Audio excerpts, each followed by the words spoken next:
देखिए, अब तक आपको बताऊं, एक और सीट पर जीत घोषित कर दी है इलेक्शन कमीशन ऑफ इंडिया ने। वो ब्रेकिंग भी थोड़ी देर में आ जाएगी, वो भी मैं आपको बता दूं। इलेक्शन कमीशन ऑफ इंडिया ने, आप देखिए, एक और सीट एनसीपी शरद पवार साहब, उनके भी एक प्रत्याशी को जीता हुआ घोषित कर दिया है और वो 12 सीट पर लीड कर रहे हैं।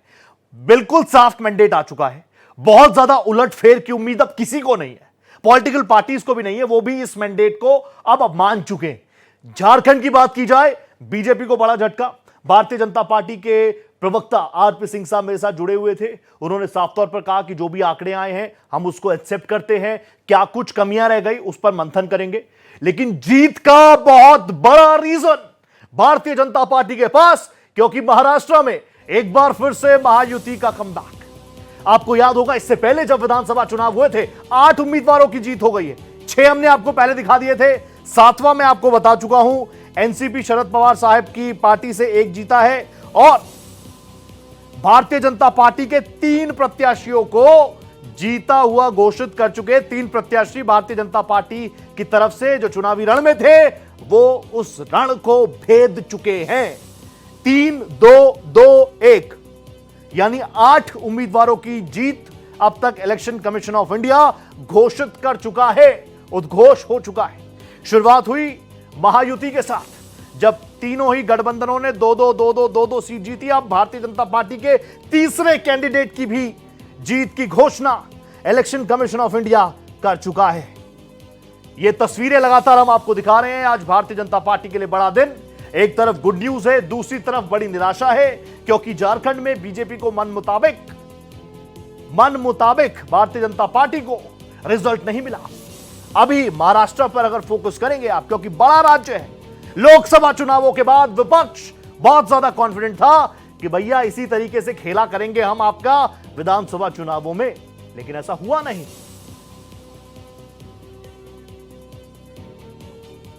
मेरे साथ लगातार एक पैनल बना हुआ है। पाठक साहब, अजय पाठक साहब, जो कि महाराष्ट्र में भारतीय जनता पार्टी को देख रहे हैं, प्रवक्ता हैं, तमाम बातें रख रहे हैं। और मेरे सहयोगी प्रशांत त्यागी भी मेरे साथ जुड़ चुके हैं। ओवरऑल देश पर नजर रखते हैं, लेकिन प्रशांत त्यागी जो है कांग्रेस को ज्यादातर देखते हैं, बीट कवर करते हैं कांग्रेस की। तो एक बार मैं जल्दी से, अगर प्रशांत मेरे साथ है, पाठक साहब आपके पास भी आ रहा हूं, अगर प्रशांत मेरे साथ जुड़े हैं, तो प्रशांत त्यागी, कांग्रेस एक तरफ जहां झारखंड का जश्न मना रही है, लेकिन दूसरी तरफ बहुत बड़ा धक्का महाराष्ट्र में कांग्रेस को लगा। बिल्कुल, देखिए रोहित, इसमें कोई दोहराए वाली बात नहीं है कि एक बड़ा झटका इसको आप कह सकते हैं पूरे एमवी के लिए, पूरे महाविकास अघाड़ी के लिए। इस वक्त देवेंद्र फडणवीस के घर के बाहर मैं मौजूद हूं और आपको दिख ही रहा होगा कि किस तरह से जो पोस्टर्स, बैनर्स हैं और देवेंद्र फडणवीस के पोस्टर लगे हुए जो झंडे हैं, वो यहाँ पर उनके समर्थक हैं, वो पहुंचे हुए हैं, मिठाई खिला रहे हैं, गुलाल लगाया जा रहा है, पूरा उत्साह का माहौल है। तो वहीं दूसरी तरफ इससे थोड़ी देर पहले ही रोहित में तिलक भवन में था, जो कि कांग्रेस का प्रदेश अध्यक्ष प्रदेश कार्यालय है। सन्नाटा पसरा हुआ है और तस्वीरें साफ बता रही थी कि अब और कुछ बचा नहीं है। मैंडेट पब्लिक का आ चुका है। मात्र 1-2 प्रवक्ता वहां पर बैठे हुए थे, जो दिल्ली से कल ऑब्जर्वर्स आए थे, उनकी शक्ल तक भी नहीं दिखाई दी। तो अब जो एक मैंडेट है, कह सकते हैं कि एमवी का पूरा 3 पार्टी मिलाकर 52 का आंकड़ा भी पार करना मुश्किल हो रहा है। तो वहीं बीजेपी ने अपने अकेले दम पर 126 सीटों का जो आंकड़ा है उसके पास पहुंचा है और पूर्ण बहुमत की एक तरह से बड़ा मैंडेट जो है वो महायुति को यहाँ पर मिलता दिख रहा है। देखिए, कई कारण इसको आप कह सकते हैं रोहित की कांग्रेस पार्टी या फिर कहें कि महाविकास अघाड़ी को काफी उम्मीदें थी। लाडली योजना ने एक बड़ा फैक्टर रहा है महायुति के लिए। हालांकि गृह लक्ष्मी योजना जो है वो लेकर आई थी महाविकास अघाड़ी, लेकिन जनता को ज्यादा विश्वास नहीं हुआ। पहले लाडली योजना में 1500 रुपए मिलते थे, फिर महायुति ने उसको अपने चुनावी घोषणा पत्र में 2100 रुपए कर दिया। तो एक बड़ा फैक्टर जो है वो कहीं ना कहीं बना है। और एक तरह से ये भी कह सकते हैं रोहित की जो हरियाणा के अंदर जो एक हाल हुआ कांग्रेस पार्टी का, वही कुछ देखने को इस वक्त महाराष्ट्र में मैं समझ गया। आप सागर बंगलों के बाहर हैं, मालाबार हिल पर ये पड़ता है, और जब आप सागर बंगलों की तरफ जाएंगे उस पूरे रास्ते में, तो रास्ते में छगन भुजबल साहब का भी घर पड़ता है, उनका कुछ तस्वीरें आ रही हैं शायद प्रशांत के पास चलते। प्रशांत, यस, रोहित, देवेंद्र फडणवीस की बेटी, देवेंद्र Full फडणवीस screen की कर बेटी सकते हैं है, आप। देवेंद्र फडणवीस की बेटी क्या कह रही है? So much for everyone to I will not be commenting on that. कैसा लग रहा है बीजेपी की जीत पर? फडणवीस बने सीएम आप? हाँ, फडणवीस जी फिर से सीएम बने, आप चाहती हैं? मैं जो भी सीएम बना मैं जानती हूँ वो अच्छा ही काम करेंगे। क्या लगता है आपको जो नारे चले थे, एक है तो सेफ है, ये सब चला, इसमें महाराष्ट्र की जनता ने ऐसा समर्थन कैसे दिया, क्यों दिया? महाराष्ट्र की जनता का इन सारी योजनाओं का रिस्पांस बहुत अच्छा था, इसलिए ही हम आज जीत कर आए हैं। कैंपेन के टाइम पे घर पे क्या माहौल था? घर पे क्या माहौल था कैंपेन के टाइम पे? कितना मेहनत करते थे फडणवीस? मेरी मम्मी ने नागपुर जाकर 10-15 दिन हर महीने बहुत कैंपेनिंग और यात्राएं की है, वो बहुत अच्छा हुआ और बाबा तो भी थे। पिछला एक महीना रोहित, आप देख रहे थे कि जो देवेंद्र फडणवीस है उनकी बेटी यहाँ पर आई है मीडिया के सामने। देवेंद्र फडणवीस, अमृता फडणवीस की बेटी दिविजा फडणवीस को आप सुन रहे थे। बहुत ज्यादा बोला नहीं, लेकिन बहुत ही स्मार्टली उन्होंने कहा जो भी सीएम बने अच्छा काम करे। मैं वापस आ जाऊंगा आपके पास, लेकिन मेरे ख्याल से झारखंड से भी मेरे सहयोगी मधुकर मेरे साथ जुड़ चुके हैं और रामदास अठावले भी वहां पर पहुंचे। आप उनसे बात कीजिएगा, दिखा देंगे हम। झारखंड से जो बड़ा अपडेट आ रहा है, देखिए महागठबंधन को बढ़त है। जेएमएम 32, कांग्रेस 16, आरजेडी 5 सीटों पर, यानी 50 प्लस। भारतीय जनता पार्टी अभी काफी पीछे है, उनका गठबंधन पीछे है, लेकिन ये साफ हो गया था। देखिए 50 प्लस सीटों पर 81 विधानसभा की सीटें, 50 प्लस सीटों पर भारतीय जनता पार्टी नहीं बल्कि जेएमएम, कांग्रेस, आरजेडी, सीपीआईएम, जो पूरा महागठबंधन था वो इस वक्त आगे चल रहा है। मेरे साथ मेरे सहयोगी लगातार बने हुए हैं। मधुकर आनंद, जिनका मैं सुबह से इंतजार कर रहा था। मधुकर जी नमस्ते आपको। सबसे पहले तो शानदार काम आपने किया, रिपोर्ट्स आपने पहुंचाई। आज रिजल्ट का दिन, आपका रिएक्शन मैं जानना चाहूंगा, क्योंकि हम कल्पना सोरेन को सुन रहे थे, बहुत ही शालीनता के साथ, ग्रेसफुलनेस के साथ उन्होंने इस जीत को भी एक्सेप्ट किया। कहा अभी रुक जाइए, ज्यादा सेलिब्रेट मत कीजिए, पूरा रिजल्ट आने दीजिए, जबकि वो 50 प्लस सीटों पर लीड कर रहे हैं। जी बिल्कुल, देखिए रोहित, और कई आश्चर्यजनक चीजें हैं जो हम लोगों को भी देखने में मिली। क्या जमीन पर ऐसी लड़ाई होती है? क्या जमीन पर यह माहौल होता है? ये तमाम आदमी, एक बड़ी पुरानी कहावत है कि आदमी घाट तक सीखता है, तो अब हम लोग भी घाट तक सीखेंगे। और एक नया अनुभव हुआ कि क्या इस तरह से अंदर खाने जो है माहौल रहता है, जो जितना ये चर्चा तो हम लोग करते थे कि जितना दिखता है उतना है नहीं, लेकिन इतना भी है ये अंदाजा नहीं लगा पाए थे। और जैसे साफ तौर पर देख सकते हैं, जो इंडिया गठबंधन में भी जो आरजेडी का परिणाम है, ये तो मतलब खुद आरजेडी के लिए आश्चर्यजनक है कि 6 सीटों पर लड़के अगर कोई 5 सीट जीत रहा है, झारखंड जैसे राज्य में जहां आरजेडी का न संगठन है न कुछ और है, तो ऐसी हालत में ये कहा जा सकता है कि पूरी तरह से हेमंत सोरेन और कल्पना सोरेन की मेहनत जो है वो रंग लाई है। और इनको जो बंटी बबली की संज्ञा दी गई थी, कल्पना सोरेन ने पहले ही कहा था कि बंटी बबली हिट फिल्म रही थी, ये जोड़ी भी हिट रहेगी। तो अभी जो माहौल है, अब लगभग ये मान लीजिए कि जो परिणाम दिख रहे हैं और मतलब कमोबेश वही रहेंगे, क्योंकि कई सीटों पर तो जीत हो गई है। कई खबरें हैं जो ब्रेकिंग है, जैसे नेता प्रतिपक्ष अमर बावरी हार गए हैं। नेता प्रतिपक्ष का हार जाना, बीजेपी विधायक दल के नेता का हार जाना, ये बताता है कि बीजेपी की स्थिति बहुत दयनीय हुई है, खराब हुई है। बीजेपी 2019 की अवस्था में आकर के खड़ी हो गई है। एजेएसयू के साथ गठबंधन करने की जो बीजेपी के केंद्रीय नेतृत्व की रणनीति थी, उस रणनीति पर कहीं ना कहीं सवालिया निशान लगा है।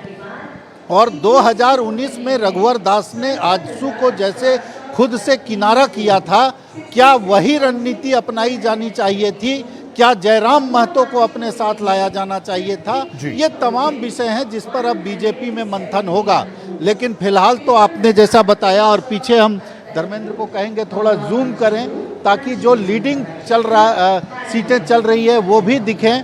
और कि जैसे अब खिजरी सीट है, ये आप मान के चलिए कांग्रेस खिजरी सीट जीत गई, क्योंकि 36,000 विधानसभा के चुनाव में 36,941 की लीड बड़ी लीड होती है। और ये 17वां राउंड है, मतलब अब 2 राउंड बचा हुआ है।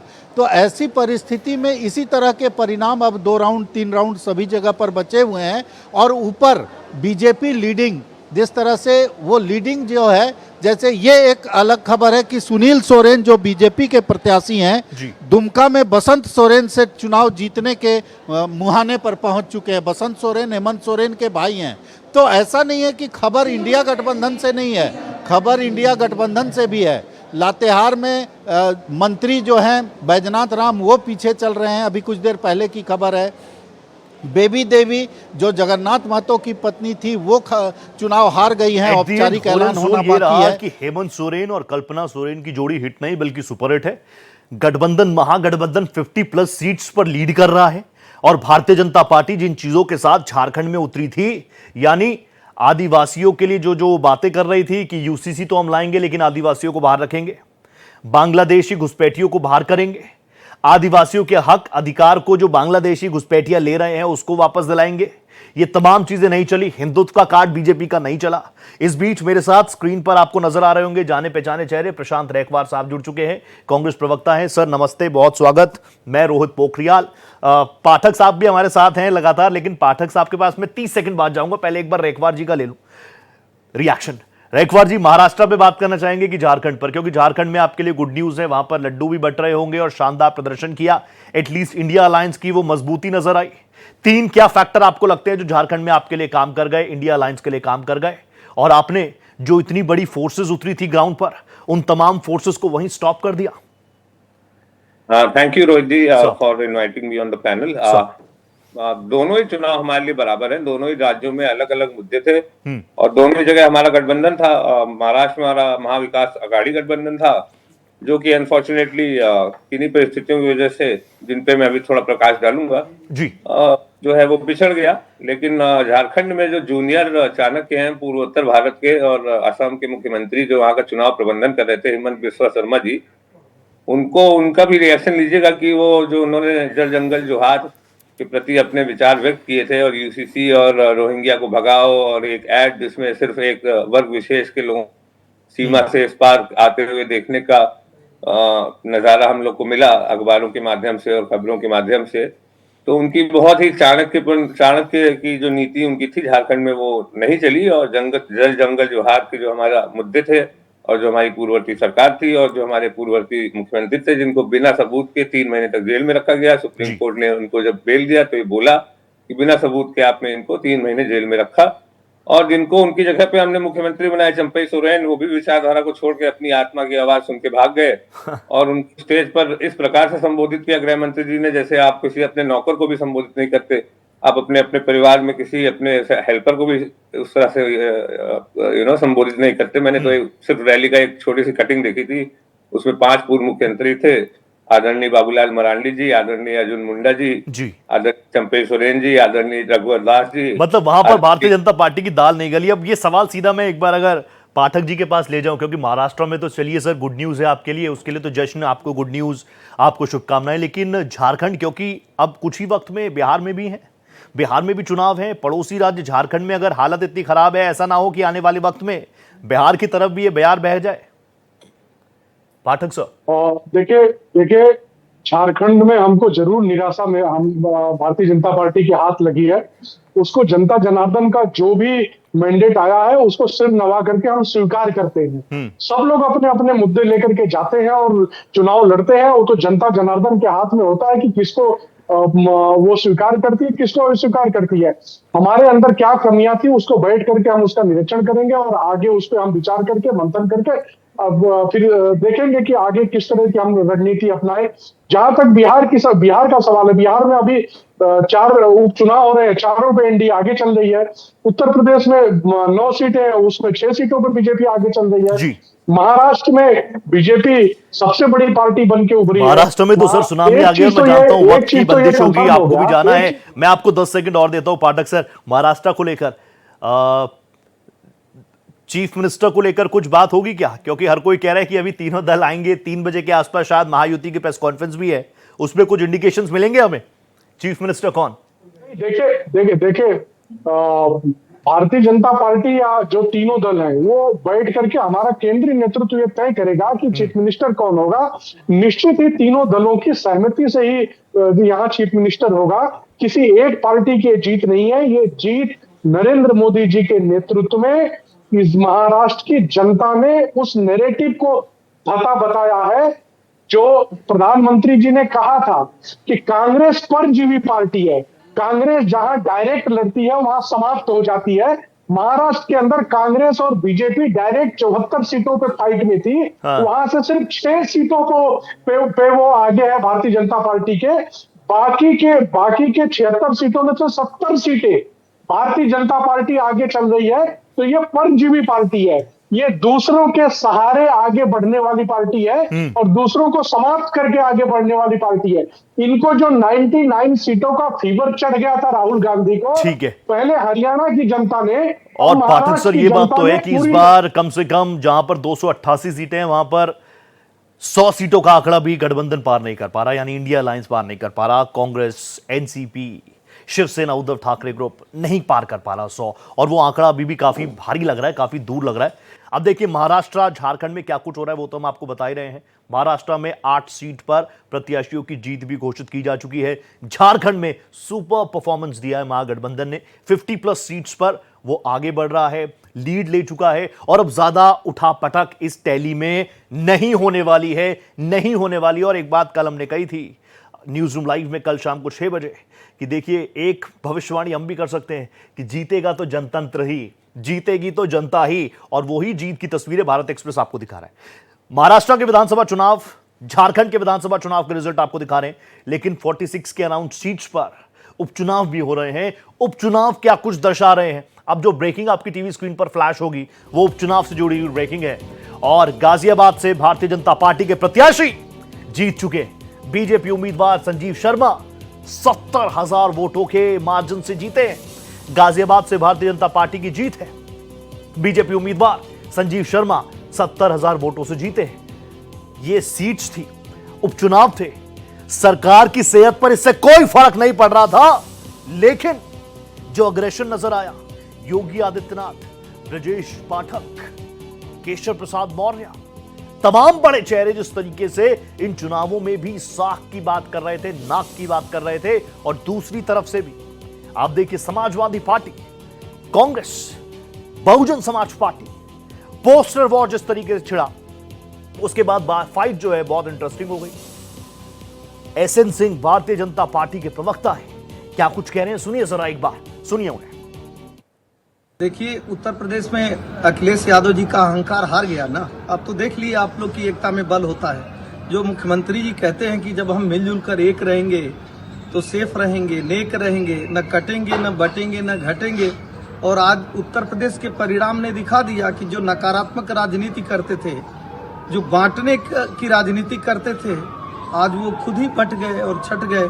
और उत्तर प्रदेश की जनता ने किसको चुना? पूज्य योगी आदित्यनाथ जी के, भारतीय जनता पार्टी के विकास को चुना। देखिए तो उपचुनावों के रिजल्ट्स भी अब सामने आ रहे हैं, वही अग्रेशन नजर आया। इसके अलावा लोकसभा सीट्स पर भी वायनाड एक ऐसी सीट बनी रही जिस पर सबकी निगाहें हैं। प्रियंका गांधी वाड्रा शुरुआती दौर से वहां पर लीड कर रही हैं, और अभी उससे जुड़ी हुई भी अपडेट्स आपको देंगे। लेकिन अभी जो बड़ी तस्वीर है जो आपकी टीवी स्क्रीन पर, झारखंड में महागठबंधन 50+ सीटों पर लीड कर रहा है। महाराष्ट्र में भारतीय जनता पार्टी 127 सीटों पर लीड कर रही है, और भारतीय जनता पार्टी उसके साथ ही 200+ सीट्स पर इस वक्त लीड कर रहे हैं। 200 सीट्स। मेरे साथ रैकवार साहब हैं जो कि कांग्रेस का रुख रख रहे हैं, मेरे साथ समीर बाके साहब भी जुड़ चुके हैं भारतीय जनता पार्टी का रुख रखने के लिए। नमस्ते बाके सर, आपका बहुत स्वागत। देवनाथ भी मेरे साथ हैं। एक बार जल्दी से मैं देवनाथ जी के पास हुआ हूं। देवनाथ जी 40 सेकंड्स आपके पास है। महाराष्ट्र का रिजल्ट हम देख रहे हैं, झारखंड क्योंकि आप खुद राजधानी रांची में हैं, यहां पर कल्पना सोरेन सुपरहिट हैं, हेमंत सोरेन सुपरहिट हैं। आरजेडी अगर 5 सीटों पर लड़ रही है, 6 सीटों पर लड़ रही है, उसका स्ट्राइक रेट 90% है, तो यह बात तो है कि कल्पना सोरेन और हेमंत सोरेन की जोड़ी अनबीटेबल है। और बिल्कुल रोहित, आप सही कह रहे हैं, ये जोड़ी बिल्कुल विजयी रही है और झारखंड की जनता ने उनके सर आंखों पर बिठाया। इस समय देखिए मुख्यमंत्री आवास के ठीक पीछे मेरे मुख्यमंत्री आवास है, लेकिन यहाँ पर हलचल नहीं है। लेकिन एक बात जो मैं आपको बताऊं कि झारखंड की बात करेंगे तो हेमंत सोरेन एक ऐसे नायक के रूप में उभर कर आए हैं सामने, जिसकी हर कोई चर्चा कर रही है। और देखिए, जिस तरीके से ईडी ने उनका गिरफ्त रखी, ईडी उनको गिरफ्तार करी, उसके बाद जो सरकार के खिलाफ लोगों में एक गुस्सा होता है, वो गुस्सा अनायास ही खत्म हो जाता है। लोग सहानुभूति की दृष्टि देखने लगते हैं और इसके बाद वो जो अपनी कैंपेनिंग करते हैं वो सीधे सीधे केंद्रीय एजेंसियों पर सवाल उठाते हैं और लगातार कहते हैं कि उन्हें परेशान किया जा रहा है, जानबूझ करके उनको रोका जा रहा है, टोका जा रहा है। और ये झारखंड की जनता को समझा पाए, कम से कम उन्होंने समझाया इस बात को कि यहाँ पर जो आदिवासी अस्मिता है उसके साथ बीजेपी खिलवाड़ करना चाहती है, यहाँ पर जो आदिवासी विरासत है उसके साथ बीजेपी खिलवाड़ करना चाहती है। और इसके अलावा अगर झारखंड की सच में कोई तरक्की कर सकता है, झारखंड को विकास के रास्ते पे ले जा सकता है, तो वो खुद वो हेमंत सोरेन है। और ये भी साफ हो गया इस मैंडेट से कि भारतीय जनता पार्टी जिन पॉइंट्स के साथ उतरी थी, हिंदुत्व, बांग्लादेशी घुसपैठिए, यूसीसी का जिक्र खुद गृह मंत्री अमित शाह ने किया, कहा यूसीसी होगा लेकिन आदिवासियों को बाहर रखेंगे। इन तमाम फैक्टर्स का ज्यादा फर्क नहीं पड़ा है। मेरे साथ प्रशांत रेखवार साहब है, बाकरे साहब भी हैं। प्रशांत, मैं आपके पास आ गया, जैसे मैंने आपसे वादा किया था, आप कुछ रिएक्ट भी करना चाह रहे थे। और बीजेपी प्रवक्ता बार बार ये कहते हैं कि कांग्रेस को अपनी नीति में बदलाव लाना पड़ेगा, आप लोगों को संगठनात्मक तौर पर चीजों को बदलना होगा। और बीजेपी बार बार ये कहती है कि आप लोग सिर्फ और सिर्फ divide and rule, divide and rule, divide and rule. और इसी के सामने उन्होंने रखा कि अगर आप बटेंगे तो कटेंगे, और जनता महाराष्ट्र में कम से कम उस चीज को मान रही है। What do you have to say? Sir, divide and rule is the formula of East India Company, which is continued by another unrecognized parent organization of this Vichardhara, which is called RSS, which is followed by Jansangh, which is then followed by BJP. So that is divide and rule for you. Thank you. अब आते मुद्दे पे, कटेंगे और बटेंगे तो झारखंड में क्यों नहीं चला? आपके रिपोर्टर वहां हैं, आप उनसे पूछिए कि जल जंगल जोहार के मुद्दे चले कि नहीं चले। नहीं, वो तो सामने है ना सर, वो तो सामने है। देखिए, झारखंड की चीजों पर हम बात कर ही रहे हैं, लेकिन इतना बड़ा मैंडेट, आप लोग बहुत एक्साइटेड थे, आप लोग बहुत एक्साइटेड थे लोकसभा चुनावों के बाद। महाराष्ट्र मैंने एमबीए किया है सिम्बायसी से, पुणे से। महाराष्ट्र में मेरे व्यक्तिगत संबंध हैं कई जगहों पर और कई जिलों में, और कई लोग पर्सनल लाइफ में है, कॉर्पोरेट लाइफ में है और अलग प्रकार से हैं। एक विधानसभा सेगमेंट में करोड़ों रुपए बांटे गए हैं। दिवाली और धनतेरस में HIG सोसाइटीज में RWAs को 20-20 हजार रुपए की साड़ियां और मिठाइयां दी गई। हाँ। ये अडानी के दम पर जीता गया चुनाव है, अडानी के सर, इसका मतलब भी क्लियर कर दीजिएगा सर कि क्या आप महाराष्ट्र के वोटर्स को कह रहे हैं कि वो बिक गए? कीमत सही लगी तो क्या नहीं बिकता रोहित भाई, ये बताइए। मार्केट प्लेस में if the value is right, what is not saleable. खरीदने वाला कौन है? अडानी का टेम्पो कहाँ जा रहा है? विनोद तावड़े का वीडियो कहाँ से आया? वो कौन सा होटल था? वहां दिखाया तो गया 9,30,000 रुपए, जबकि बताया गया 20 करोड़ रुपए बांटा जा रहा था। चुनाव के एक दिन पहले आया वीडियो की नहीं, साक्ष्य है सामने की नहीं। तो क्या fire, there is no talk without smoke, there has to be a fire, right? तो वो पैसा कहीं ना कहीं तो आया। इस मुद्दे पर भी फ्रीज हो जाती है कांग्रेस, अडानी, अंबानी। लेकिन एक बहुत ही समझदार व्यक्ति कह रहा था कि अब हम ये देखना चाहते हैं, जब अडानी आप कह रहे हैं, तो जहां पर कांग्रेस की सरकार है, कांग्रेस समर्थित सरकार है, वहां पर जो डील्स हुई हैं उसका क्या करेंगे? पहले उस पर बात हो जानी चाहिए। ठीक है, मेरे साथ बाकरे साहब भी है। बाकरे साहब, फंसा तो दिया था आपको महाविकास आघाड़ी ने, विनोद तावड़े साहब की वीडियो आई, फंसा तो दिया था आपको, लेकिन अभी जो मैंडेट आया उसकी शुभकामनाएं पहले ले लीजिए। बहुत शुभकामनाएं आपको महाराष्ट्र के लिए। धन्यवाद सर।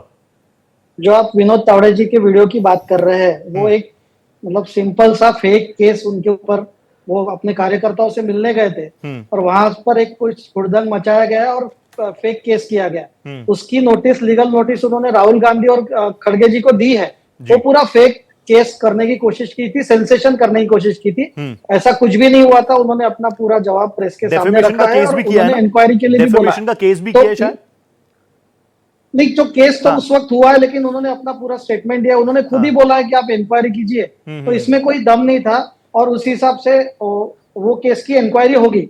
अब एक्चुअली मेन मुद्दा जो है कि आज महाविकास आघाड़ी को जनता ने पूरी तरह नकारा है। आप इसके कुछ बिंदु समझ लीजिए। आज भाजपा और महायुति जो सरकार थी, इन्होंने एक पॉजिटिव एजेंडा के साथ जनता के सामने गए। आप ये देखिए कि महिलाएं हैं, युवा है, किसान है और समाज के हर वर्ग के लिए भाजपा ने और महायुति ने अपना प्रोग्राम रखा। और आप देखिए जब ये जो जीत हो रही है, ये पूरे महाराष्ट्र के सभी जो एरियाज है, सभी जो प्रांत है, उसी में पूरी तरीके से जीत हो रही है। तो ये ऐसा नहीं है कि, और आज को कांग्रेस के जो प्रवक्ता बोल रहे थे कि पैसा खर्चा कर रहे हैं, तो ये जनता को क्या इतना बेवकूफ समझ रहे कि पैसा देंगे और जनता आपको वोट देगी? तो नहीं, बहुत जिगर वाली स्टेटमेंट दी है, बहुत जिगर वाली स्टेटमेंट दी प्रशांत रेखवार ने। कहा क्या नहीं बिकता, मार्केट में सही कीमत लगाने वाला चाहिए, सब कुछ बिकता है। मैंने तो उनको बिल्कुल काउंटर किया, मैंने कहा महाराष्ट्र की जनता को बिकाऊ कह रहे हैं क्या? कितना बड़ा इंसल्ट कर रहे हैं, कीमत लगाने वाला चाहिए क्या? आप जनता को ऐसा कोई कमोडिटी समझ रहे हैं? पहले विधायकों को खरीद करो, जनता को आपके प्यार से और अपने एजेंडा फिर से वोटर्स को ही। भैया जनता जनार्दन है हमारे देश की। ये तो आपकी ब्रेकिंग न्यूज होनी चाहिए कि जनता को कांग्रेस के प्रवक्ता कमोडिटी समझ रहे हैं। मैंने तुरंत उनको काउंटर किया और वो इस बात पे अड़े रहे। ठीक है भैया, लोकतंत्र में अपनी बात रख सकते हैं, लेकिन जनता जनार्दन के लिए ऐसी बातें भारत एक्सप्रेस और रोहित पोखरियाल तो एंडोर्स नहीं करता। अजीत दादा को मैं मिलूंगा और हम लोग मतलब ये विजय मनाएगी। रामदास अठावले को आप सुन रहे थे। इससे पहले जो तस्वीरें आ रही हैं वो भी आपको दिखाएंगे। एक तरफ सन्नाटा है, दूसरी तरफ बहुत शानदार जश्न की तैयारियां हैं। मेरे सहयोगी सागर बंगलो के बाहर से भी मौजूद है। मेरे सहयोगी अभी अभिषेक पांडे भी कुछ देर में मेरे साथ जुड़ जाएंगे, मुझे उम्मीद है। वो महाराष्ट्र में बीजेपी के ऑफिस के बाहर है। कांग्रेस को करारी हार मिली और सुबह ही बहुत ही ग्रेसफुली सुप्रिया श्रीनेत जी आई। उन्होंने कहा कि कुछ दिक्कत है, हम कोशिश करेंगे, और जो ये आंकड़े आए हैं, जो मैंडेट आ रहा है, इसको हम स्वीकार करते हैं। दूसरी तरफ झारखंड में भारतीय जनता पार्टी यही तमाम चीजें कह रही है। ये खूबसूरत सी विंडोज आपके सामने आ गई। बाकरे साहब मेरे साथ है, रेखवार मेरे साथ है, रेखवार साहब मेरे साथ है। प्रशांत रेखवार जी, आप कुछ रिएक्ट कर रहे थे, लेकिन उस बीच जो है थोड़ा नेटवर्क का प्रॉब्लम हो गया था, और उस बीच जो आपने स्टेटमेंट दी, जो काफी बोल्ड मैं मान रहा हूं कि आपने कहा कि सही कीमत लगाने वाला चाहिए, उस पर बाकरे साहब भी नाराज हो गए। थैंक यू रोहित भाई for letting me continue that sir. परजीवी बताते कांग्रेस को, तिलक तराजू और तलवार, इनको मारो जूते चार। उनके साथ सरकार बनाने वाले ये, 4 बार मुख्यमंत्री बनाने वाले ये, उनकी स्थिति ये हो गई कि आज उत्तर प्रदेश में बसपा की सिर्फ एक विधायक है। ठीक, आप सुनते जाइएगा। जिन जिन के साथ इन्होंने गठबंधन किया समाप्त हो गए। शिरोमणि अकाली दल में परसों ही सुखबीर बादल ने इस्तीफा दिया है। एक समय पे शिवसेना इनकी सबसे बड़ी सहयोगी होती थी, उसको इन्होंने 2 फाड़ कर दिया, खरीद डाला। वो कैसे खरीदा? घास से खरीदा या लौकी से खरीदा? वो जो एमएलए बिके थे, वो कैसे बिके थे? वो कैसे बनी? अच्छा, अब ये बताइए, चलिए महाराष्ट्र में जीत गए, हम अपनी हार स्वीकार करते हैं। लोकतंत्र में हार बिल्कुल आवश्यक है, स्वीकार करना जनता का आदेश है। आप ये बताइए, किसका प्रमोशन होगा, किसका डिमोशन होगा? जो डिप्टी सीएम है वो सीएम बनेगा, या जो आउटगोइंग सीएम था वो क्या बनेगा? और राम कदम क्या बनेंगे? और नवाब मलिक मिनिस्टर बनेंगे या नहीं बनेंगे? अजीत पवार का जो घोटाला था वो तो छुप चुका है। अजीत पवार को फिर से फाइनेंस मिनिस्ट्री दी जाएगी, नहीं दी जाएगी? धारावी का प्रोजेक्ट रुकेगा कि नहीं रुकेगा? अंडाली के अलावा किसी और को मिलेगा कि नहीं मिलेगा? ये अगर ये स्पष्ट हो जाए तो मैं थोड़ा ठीक है प्रशांत जी, इसकी क्लैरिटी देंगे बाकरे साहब। लेकिन मैं ये जानना चाह रहा हूं कि ठीक है, एक होती है हार, एक होती है कि थोड़ा हम इज्जत से लड़े तो सही। यहां तो आपको विपक्ष में बैठने के लिए भी 100 का आंकड़ा जो हम सोच रहे थे, मैं इस बार बहुत कॉन्फिडेंट था कि जबरदस्त प्रदर्शन होने वाला है, क्योंकि आप लोगों ने कहा कि गद्दार है। शिंदे को लेकर क्या कुछ कहा, एकनाथ शिंदे साहब को लेकर आपने क्या कुछ कहा, वो भी मैंने सुना, और मैं खुद ग्राउंड पर भी घूमा। मेरे को लगा इस बार तमाम चीजें, क्योंकि लोकसभा चुनाव के बाद आप लोग एक्साइटेड भी बहुत थे, कॉन्फिडेंस में भी आप लोग थे, लेकिन फिर एकदम से ये चीजें फ्लिप कैसे हो गई? देखिए रोहित जी, 31 सीट हम 4 जून को जीते। हमने अपने गठबंधन में बराबर से सीटों का विस्तारण किया, 85-85-85। फिर और कुछ गठबंधन के सहयोगियों को भी समायोजित किया। हमने अपना मुद्दा मैनिफेस्टो जनता के सामने रखा। जनता ने उसको अस्वीकार कर दिया। इसको स्वीकार करने में हमें कोई भी किसी प्रकार का वो नहीं है, because it has been completely rejected. And you're very right, we are less than 50.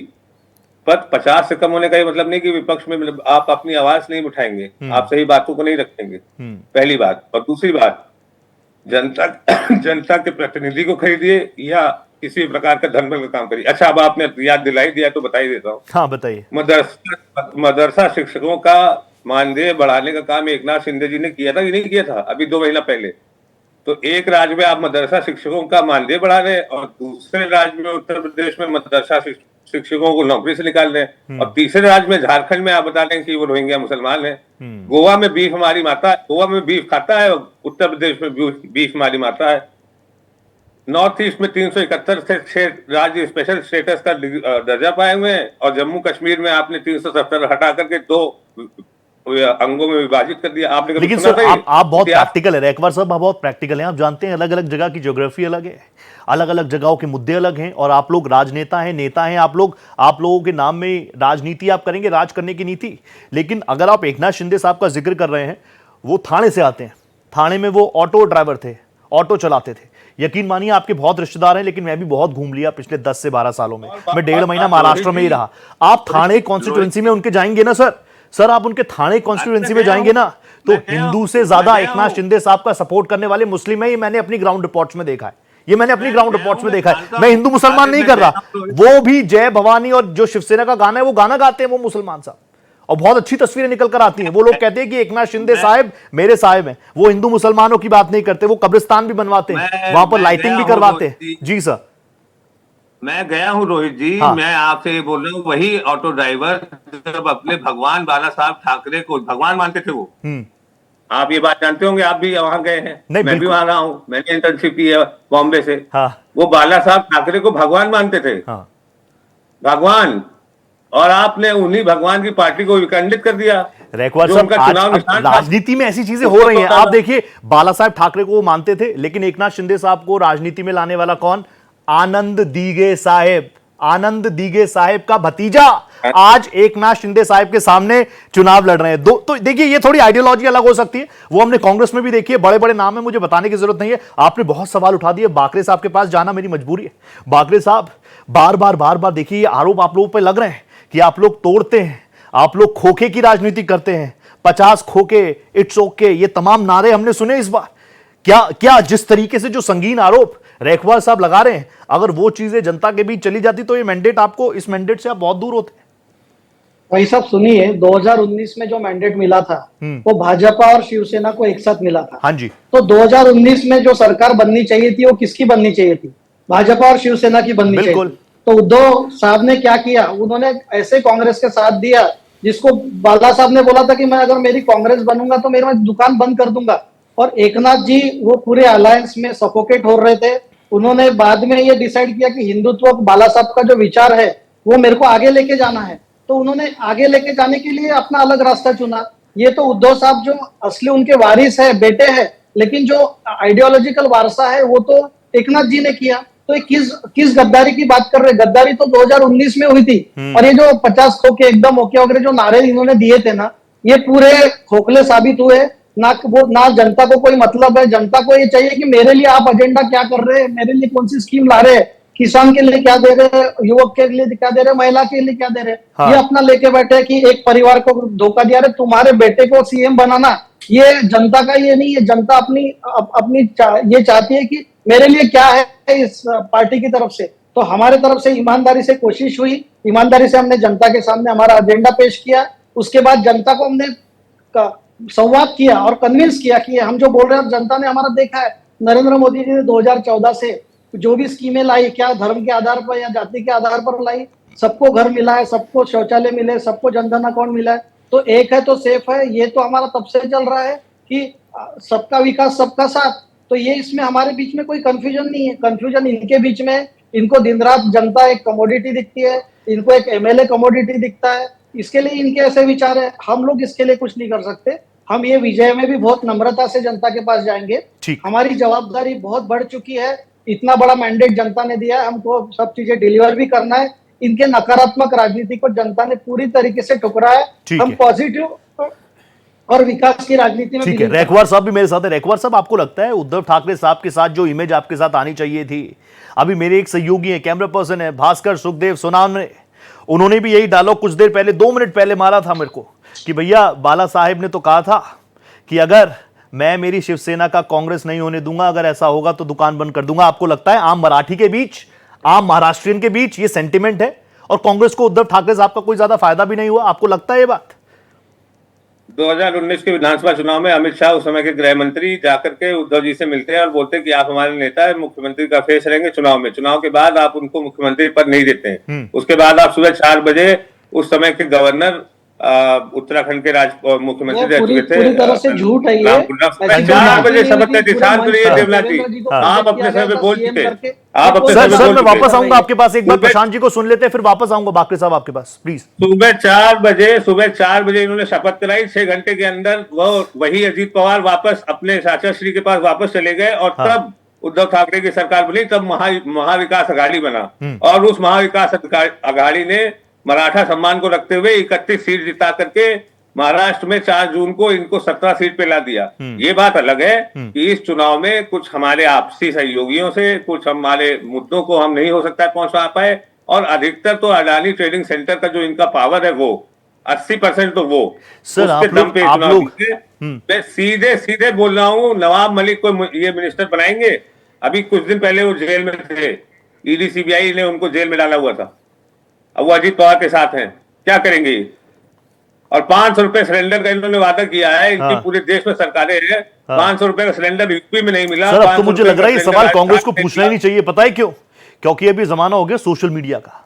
देश हमारा जो है 65% युवाओं का देश है। वो अगर जो वादे किए हैं पूरे ना हुए तो भैया वोट की ताकत हमारे पास है, वोट की चोट वापस हो जाएगी। ये बात तो बीजेपी को पता है, जितना बड़ा मैंडेट होता है ना उससे ज्यादा बड़ी जिम्मेदारियां हैं, ये मेरा हमेशा से मानना है। मेरे साथ एक और खास मेहमान जुड़ चुके हैं, गोपाल कृष्ण अग्रवाल जी, भारतीय जनता पार्टी के प्रवक्ता हैं।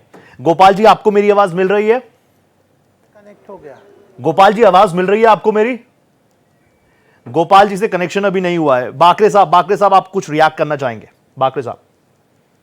नहीं, मेरा यही कहना था कि ये जो बोल रहे हैं कि उनके बीच में मीटिंग हुई थी, ये सब बातें अभी कोई मतलब की नहीं है, क्योंकि ऑलरेडी बीजेपी ने 50 बार क्लैरिफाई किया है कि हम लोगों ने देवेंद्र जी को उस वक्त सीएम प्रोजेक्ट किया था जब उद्धव ठाकरे भी वो मंच पर थे। तो ये पुरानी बातों को कोई मतलब नहीं।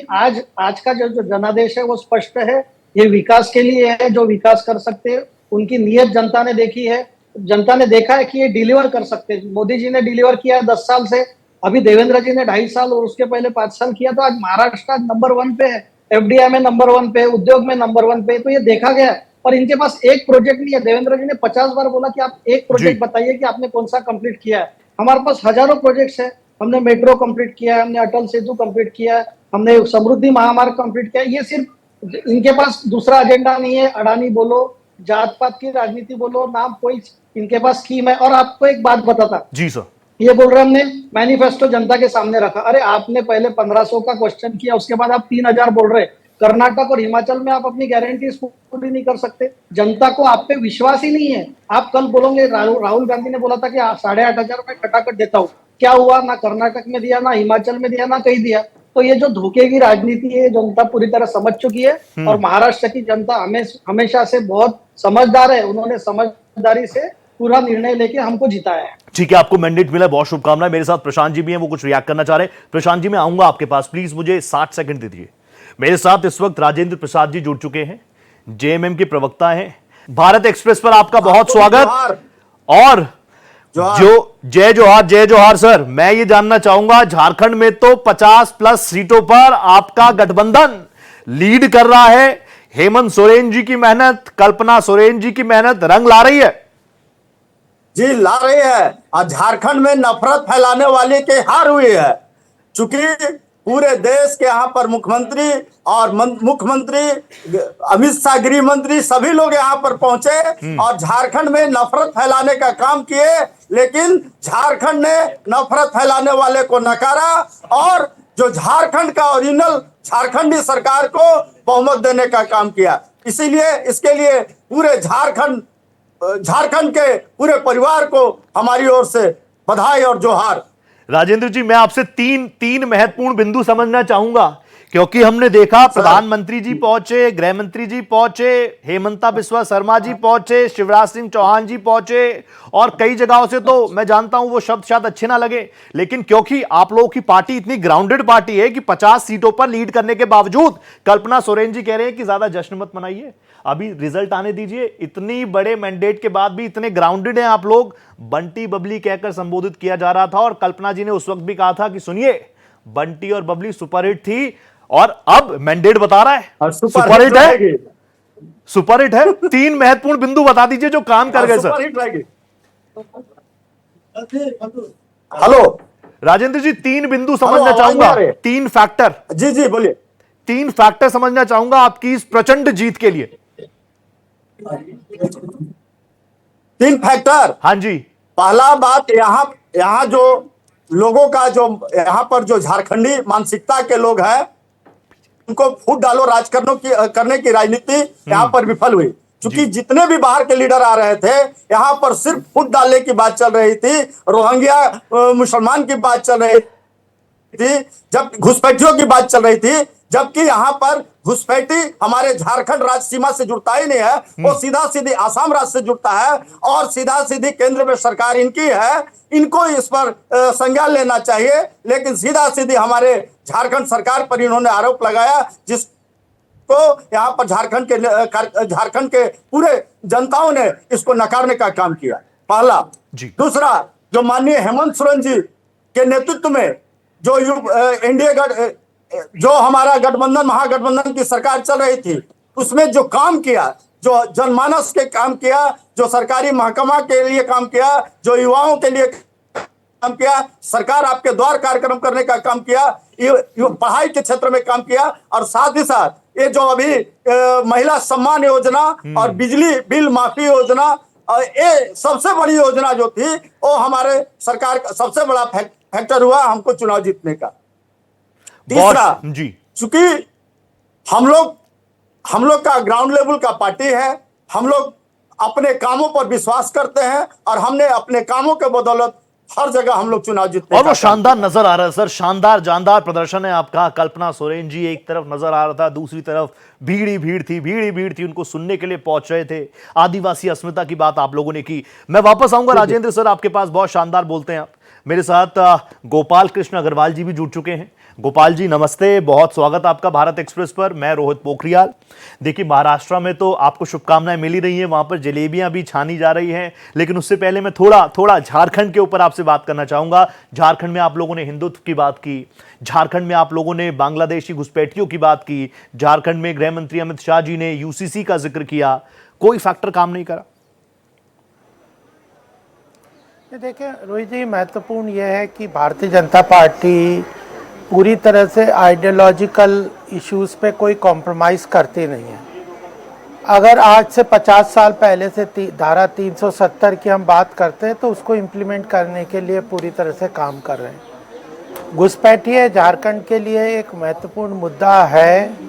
वहाँ पे महिलाओं का, आदिवासी महिलाओं की ज़मीन जिस तरह हथियाई जा रही है, वो महत्वपूर्ण मुद्दा है और उसमें भारतीय जनता पार्टी पूरी तरह से उसके लिए कमिटेड है। इलेक्शन के केवल रिजल्ट को देख के हम बात नहीं करते, जनता के मुद्दों को कैसे उठाना और उन मुद्दों पे कैसे काम करना और उन मुद्दों के लिए क्या आगे करना, उस पे पूरी तरह से हमारा फोकस रहता है। तो झारखंड में क्या कमी रही या क्यों जनता को पूरी तरह से हमारी बात और उनके अंतर्गत समाहित नहीं हुई, उस चीज़ को हम एनालिसिस करेंगे। लेकिन हमारे लिए महत्वपूर्ण 2024 के बाद इलेक्शन था जो महाराष्ट्र और उत्तर प्रदेश का था, जहाँ पे एक बहुत बड़ा फॉल्स नैरेटिव जो अपोजिशन ने चलाया, जिसके कारण हमें सेटबैक मिला था, तो उसको हमें तोड़ना था उस तिलिस्म को। अच्छा, महाराष्ट्र की जीत में आप कौन से 3 बड़े फैक्टर मानते हैं? क्योंकि महाराष्ट्र में तो मुझे नहीं लगता कि 200 प्लस सीटों का जिस तरीके से अभी आंकड़े आ रहे हैं, कई सीटों पर आपके प्रत्याशी जीते हैं, 200 प्लस सीट। दिल पे हाथ रख के सर बताइएगा, गोपाल कृष्ण सर, आपको लग रहा था इस तरीके का रिजल्ट आने वाला है? सच बताइएगा सर प्लीज। नहीं, हम सरकार बनाने के लिए आश्वस्त थे और जितने भी जो एग्जिट पोल भी आए थे वो 175-180 के करीब ही मैक्सिमम दे रहे थे जी। तो हमें लगता था कि अच्छी जीत होगी, लेकिन इतनी अप्रत्याशित जीत होगी, ये तो जनता का प्रेम स्नेह है। रीजन क्या लग रहा है सर? क्या रीजन लग रहा है गोपाल जी? गोपाल जी, रीजन क्या लग रहा है? मतलब क्या काम कर गया? जब हाँ मैं बताता हूँ।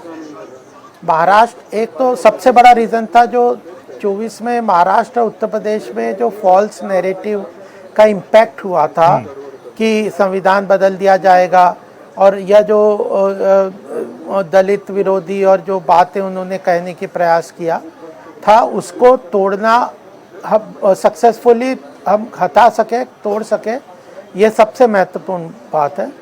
दूसरा महत्वपूर्ण बात है कि महाराष्ट्र में जो विघटनकारी राजनीतिक वो करना चाहते थे, माइनॉरिटी अपीजमेंट, वहाँ पे आप देखो 17 उलेमाओं की बात को एक्सेप्ट करने का उन्होंने बात किया, उनकी डिमांड को जी।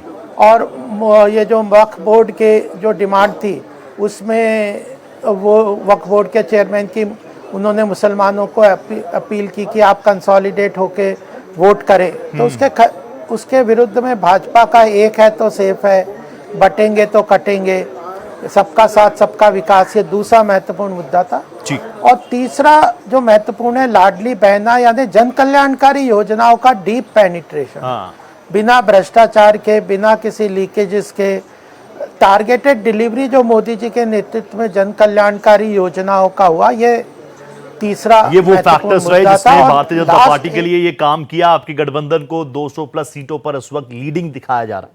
Sir thank you so much, pleasure talking to you, आपने टाइम दिया, बहुत धन्यवाद गोपाल जी। अब जनादेश जो है, जनता का आदेश जो है वो बिल्कुल क्लियर है दोनों ही स्टेट्स के लिए। झारखंड में महागठबंधन 50 प्लस सीटों पर लीड कर रहा है, कई सीट जीत चुका है। दूसरी तरफ महाराष्ट्र में भारतीय जनता पार्टी, भैया उनका गठबंधन जो भारतीय जनता पार्टी के साथ है उसके गले में जीत का माला जनता दे रही है। देवेंद्र फडणवीस कुछ कहने, सुनिए जरा। त्या फेक नरेटिव्हच्या विरोधात लढणाऱ्या ज्या वेगवेगळ्या संघटना आहेत राष्ट्रीय विचारांच्या, त्या संघटनांचा विजय आहे आणि विशेषतः जे मतांचं ध्रुवीकरण करण्याचा प्रयत्न या महाराष्ट्रामध्ये महाविकास आघाडीने केला होता, त्याच्या विरोधात लोकांमध्ये जनजागृती करणारे आमचे विविध पंथांचे जे संत आहेत त्यांचा देखील हा विजय आहे की ज्यांनी महाराष्ट्राला एक ठेवलाय, अशा सगळ्यांचा हा खऱ्या अर्थानं विजय आहे। गावामध्ये, पाड्यामध्ये, तांड्यामध्ये, वाडीमध्ये, वस्त्यांमध्ये सगळीकडे जाऊन ज्यांनी हा अलख जगवला त्यांचा विजय आहे। आणि खऱ्या अर्थानं महाराष्ट्रातले आमचे महायुतीचे जे लाखो कार्यकर्ते आहेत, या कार्यकर्त्यांचा विजय आहे। माननीय मुख्यमंत्री एकनाथराव शिंदेजी, मी, अजितदादा, आमचे रामदास आठवलेजी, आमचे सगळे मित्रपक्ष, आमच्या एकजुटीचा हा विजय आहे। त्याच्यामुळे मला असं वाटतं की प्रचंड मोठा अशा प्रकारचा विजय आज मिळालेला आहे। या निमित्ताने मी निश्चितपणे आमच्या देशाचे गृहमंत्री अमितभाई शहा यांचे देखील मनापासून आभार मानतो की ज्यांनी या ठिकाणी महाराष्ट्रामध्ये येऊन आमच्या कार्यकर्त्यांमध्ये ऊर्जा भरली। आमचे राष्ट्रीय अध्यक्ष नड्डाजी असतील, आमचे राजनाथ सिंहजी असतील, नितीन गडकरीजी असतील, सगळ्या राष्ट्रीय नेतृत्वाने आम्हाला या ठिकाणी अतिशय चांगल्या प्रकारे मार्गदर्शन केलं। आमचे प्रभारी असतील, या ठिकाणी आमच्या महाराष्ट्रामध्ये पियुषजी असतील, भूपेंद्रजी असतील, आमचे सगळे जेवढे या ठिकाणी आम्हाला मार्गदर्शन करत होते त्या सगळ्यांनी मला असं वाटतं की या विजयामध्ये हातभार लावलेला आहे। आणि निश्चितच महाराष्ट्राच्या जनतेपुढे आम्ही नतमस्तक आहोत। याच्यापेक्षा जास्त आज या ठिकाणी काही बोलताच येत नाही। अक्षरशः साष्टांग दंडवत महाराष्ट्राच्या जनतेला, ज्या महाराष्ट्राच्या जनतेने हे प्रेम दिलेलं आहे। आणि मला असं वाटतं की जो काही एक विषारी प्रचार सातत्याने झाला, त्या प्रचाराला महाराष्ट्राच्या जनतेने आपल्या कृतीतून उत्तर दिलेलं आहे। आणि म्हणून अशा जनतेचा मी आभार मानतो, ज्यांनी ही एकी दाखवली आहे त्यांचा मी आभार मानतो। आणि मी सांगितलं होतं की आम्ही आधुनिक अभिमन्यू आहोत, आम्ही चक्रव्यूह तोडून दाखवू। तो चक्रव्यूह तुटलेला आहे आणि महाराष्ट्र मोदीजींच्या पाठीशी खंबीरपणे उभा आहे। आज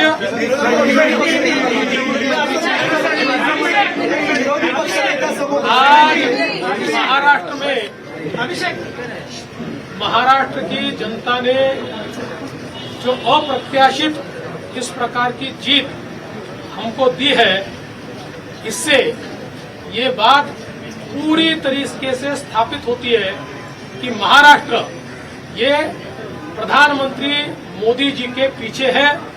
और मोदी जी ने जो नारा दिया था, एक है तो सेफ है, इस नारे को यथार्थ में लाते हुए महाराष्ट्र के सभी समाज के सभी लोगों ने एकता दिखाते हुए महाराष्ट्र में मतदान किया है। और इसके कारण ये इतनी अच्छी जीत हमको मिली है। मैं विशेष रूप से हमारी लाडली बहनों का, लाडले भाइयों का, लाडले किसानों का, सभी का बहुत आभार व्यक्त करना चाहता हूं। लाडली बहनों ने तो बहुत आशीर्वाद हमको दिया है, जिसके कारण हम लोग निश्चित रूप से एक अच्छा विजय यहां पर संपन्न कर पाए। इसके साथ साथ लोकसभा में जिस फेक नैरेटिव को तैयार किया गया था और यहां पर जिन ताकतों ने अराजकता के माध्यम से फेक नैरेटिव को परकुलेट किया था, उनके खिलाफ लड़ने वाली सारी जो राष्ट्रीय ताकतें थी, जो राष्ट्रवादी विचारों की जितनी हमारी ताकतें थी, वो सारी ताकतों ने मैदान में उतरकर उस फेक नैरेटिव को समाप्त कर दिया। इसलिए उन सभी संगठनों का भी मैं आभार व्यक्त करता हूं जिन्होंने ये करके दिखाया। साथ साथ महाराष्ट्र में जो पोलराइजेशन का प्रयास किया गया था और किसी जाति विशेष, धर्म विशेष को, एक धर्म विशेष को पोलराइज करने का जो प्रयास किया गया था, मुझे लगता है वो प्रयास सफल नहीं हुआ, क्योंकि महाराष्ट्र में एक बहुत बड़ी परंपरा है, संतों की परंपरा है।